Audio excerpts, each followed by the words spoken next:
Welcome to Nasdaq Trade Talks. I'm Jill Malandrino, Global Markets Reporter at Nasdaq.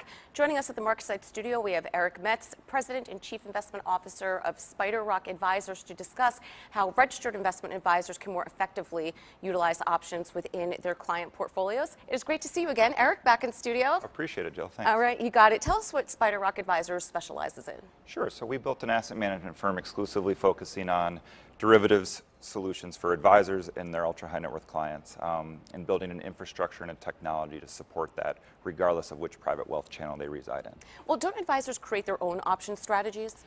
They can. You know, it's been interesting. The growth of the entire space over the last probably decade has been fueled by technology, and really risk management is a focal point for portfolio construction. So what you get is two types of advisors: the do-it-yourselfer or the outsourcer. And as the plethora of the growth in the models arena, so how do you scale a business like practice management of sorts, the outsourcing need just keeps rising. And then there's a layer of a barrier entry, I would call it an expertise, right? Derivatives can sometimes be complicated. And so when you add all that up, then us as a sub-advisor to many of these groups is kind of the decision they're making. Let's talk about concentrated portfolios. You've talked about, in the past, you and I have spoken about how options are great for concentrated portfolios. How exactly does that work? Sure. So I think you've seen this year just in spades with the top 7 stocks, really in the Nasdaq specifically, just outpacing the rest of the market. And so what you're starting to get is over concentration, track and error figures that are just too high for people's comfort levels. And options is a source to provide income, manage that over concentrated risk, but really just de-risk it without paying tax. The focal point really just is a tax friction. And so our solution sets are built to sit underneath that exact use case and objective. Let's talk about macro for a moment here. We got the CPI data that was out just this morning, coming in better than expected. It's kind of doing what the Fed wants inflation to do. From a macro perspective, how do you think that influences Fed policy? What do you think interest rates are going to look like?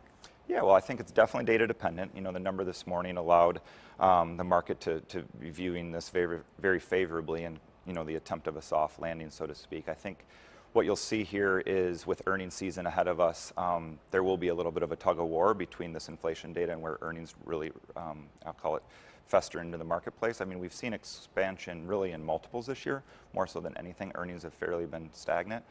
So the earnings season, both upcoming here, but better part of the second half of this year will probably dictate where Fed policy needs to go. Yeah, well, it's interesting. We have the big banks that kick off the unofficial start of earnings season at the end of this week, and we're going to start to see some of what happened with SVB and some of the other banking fallout, because it kind of I think it was the mid to end of March when all this went down, so we really didn't have that in the earnings picture just yet. Totally, and like the mid-cap, small-cap regional banking sector really, I would say, took the brunt of that. The larger caps, they passed their tests with flying colors, I think, as recently as last week. So I know there's some scrutiny and kind of I'll call it the regulations of where capital requirements are. That will flow through to earnings, but there's a lead lag effect on this. So I would expect in the next 3, 6, maybe even 9 months for that picture to be clear.